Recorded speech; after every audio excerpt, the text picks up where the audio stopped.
తెలుగుదేశం అధికార ప్రతినిధి అనురాధ మాట్లాడుతున్నారు. ప్రత్యక్ష ప్రసారం ద్వారా చూద్దాం.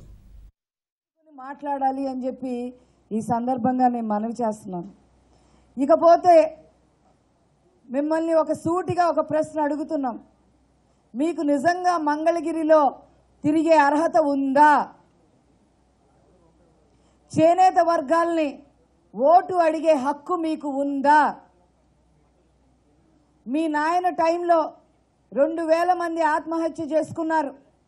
2009లో ఓట్ ఆన్ అకౌంట్ బడ్జెట్ పేరుతో 300 కోట్ల రూపాయల వరకు రుణమాఫీ చేస్తాను అని చెప్పి మోసం చేశారు మీ నాన్న. మీ తాత రాజారెడ్డి ఒక చేనేత కుటుంబానికి సంబంధించిన జింకా వెంకట నర్సయ్య అనే వ్యక్తిని ముగ్గుగనులు పాడుకున్నారు అని చెప్పి హత్య చేశాడు. మీకు ఏమాత్రమైనా చేనేత వర్గాల్ని ఓటు అడిగే హక్కు ఉందా అని ఈ సందర్భంగా వాళ్ళని అడుగుతున్నాను. మీరు చేనేత వర్గాల్లో తిరిగి వాళ్ళ గడప తొక్కి మీ ముక్కు నేలకి రాసినా కూడా ఒక్క చేనేత వ్యక్తి కూడా మీకు ఓటు వెయ్యడు అనే విషయాన్ని మీరు గమనించుకోవాలి. షర్మిల అలాగే విజయమ్మ గారు పోటీకి పనికిరారు, కానీ ఈ గ్రామ్ఫోన్ రికార్డ్ లాగా ఇష్టం వచ్చినట్టు మాట్లాడడానికి మాత్రం పనికొస్తారు వైసీపీకి. అది మీ పనితం, మీ లీడర్షిప్ క్వాలిటీస్ అవి. కాబట్టి మంగళగిరిలో మీరు తిరుగుతుంటే చీరాలలో, సిరిసిల్లలో, ధర్మవరంలో వాళ్ళ ఆత్మలు ఘోషిస్తున్నాయనే విషయం మీరు తెలుసుకోవాలి. తర్వాత మాట్లాడితే 2500 కోట్లు ఇచ్చారు, ఎక్కడ క్యాపిటల్ సిటీ కట్టారని మాట్లాడుతుందా? అమ్మా, లెక్కలు తెలుసుకొని రా. మీకు స్క్రిప్ట్ రాసే వాళ్ళకైనా లెక్కలు తెలుసా లేదా? ఇచ్చింది 1500 కోట్లు.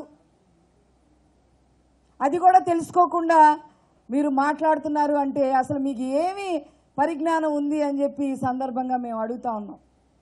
ఈ కీచుకొంతేసుకొని రోడ్ల మీద మీరు, మీ అన్న, మీ అమ్మ ఇంతమంది ఇన్ని మాట్లాడుతున్నారే, ఈ రాష్ట్రానికి నమ్మక ద్రోహం చేసిన మోడీ గురించి ఒక్క మాట కూడా ఎందుకు మాట్లాడరు? ప్రత్యేక హోదాని వ్యతిరేకించిన కేసీఆర్ గురించి ఎందుకు మాట్లాడరు? ముసుగు తీసి బయటికి రండి. ఈరోజు షర్మిల కేటీఆర్ గారిని పొగట్టం, లోకేష్ గారిని దుర్భాషలాడటం మాట్లాడుతూ ఉంది. ఎంత ప్యాకేజీ ముట్టింది మీకు కేటీఆర్ నుంచే ముందు అది చెప్పు బయటికి. ఇంతకుముందు మీ నాన్న హయాంలో భయానక గనులు కట్నం కింద ఇచ్చాడు కదా మీ నాన్న. ఇప్పుడు ఈ కేటీఆర్ నీకు ఎంత అప్పచెప్పాడు, ఎంత ప్యాకేజ్ అప్పచెప్పారని ఈరోజు ఇలా మాట్లాడుతున్నారు? కళ్ళుండి మాట్లాడుతున్నారా, కళ్ళు లేవని మాట్లాడుతున్నారు? నాకైతే అర్థం కావట్లా. ఈరోజు ఐటీ కంపెనీలు ఏమొచ్చినాయని చెప్పి మాట్లాడుతూ ఉంది. మీరు తిరిగే ఈ మంగళగిరి పరిసరాల్లోనే 40 ఐటీ కంపెనీలు వచ్చినాయి. అట్లాగే క్యాండ్యువెంట్ కంపెనీస్, WSS టెక్నాలజీ కంపెనీలు, ఫ్యాక్స్కాన్, సెల్కాన్,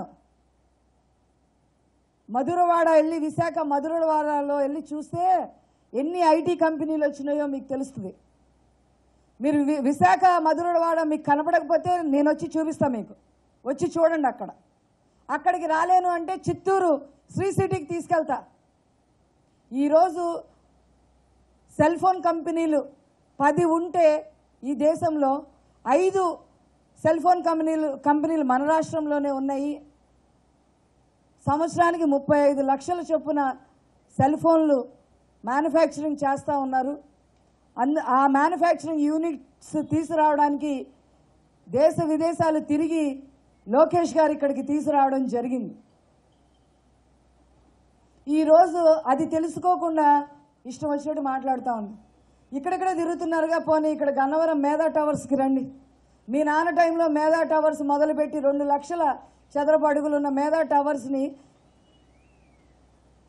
భ్రష్టు పట్టించి అదంతా కూడా పాడుబడిన కొంపలాగా తయారు చేసి దిష్టిబొమ్మలాగా తయారు చేశారు. ఇప్పుడు ఆ మేధా టవర్స్లో 2 లక్షల చదరపు అడుగులు సరిపోవడం లేదు ఐటీ కంపెనీలకి. వచ్చి చూడండి. వచ్చి ఈ విధంగా ఇష్టం వచ్చినట్టు మాట్లాడటం, ఈ రకంగా లోకేష్ గారి గురించి దుర్భాషలు ఆడటం అసలు మీకు తగునా అని ఈ సందర్భంగా అడుగుతా ఉన్నాం. 31 కేసులు ఎమ్మడబెట్టుకొని మీ అన్న బయట తిరుగుతూ ఉంటే, దొంగ మాదిరి తిరుగుతూ ఉంటే, 1,00,000 కోట్లు ప్రజల సొమ్ము కొట్టేసి తిరుగుతూ ఉంటే దానికి సమాధానం చెప్పకుండా మీరు కోర్టుకి ఇన్ని రోజులు సంవత్సరం ప్రతి వారం 4 సంవత్సరాల నుంచి ప్రతి వారం 245 సార్లు శుక్రవారం కోర్టుకి ఎందుకు వెళ్తున్నాడో సమాధానం చెప్పలేని పరిస్థితిలో మీరుండి ఏంటమ్మా మీరు మాట్లాడేది? ఏంటి మీరు మాట్లాడేది? మీరు పాదయాత్ర చేసినా కూడా ప్రజలు స్పందించలా. దళితుల భూములు కొట్టేశారు. దళితుల భూములు కొట్టేయడం కాదు, దళితుల భూముల్లో ఇళ్ళు కట్టుకున్నారు. షర్మిల గారు మాత్రం నోరు సంహాలించుకొని మాట్లాడాలి అని చెప్పి ఈ సందర్భంగా మనవి చేస్తున్నా. అట్లాగే తన పక్కన తిరిగే కొంతమంది చేనేత వాళ్ళు ఏ మొహం పెట్టుకొని వాళ్ళ పక్కన చేరారో నాకైతే అర్థం కావట్లా.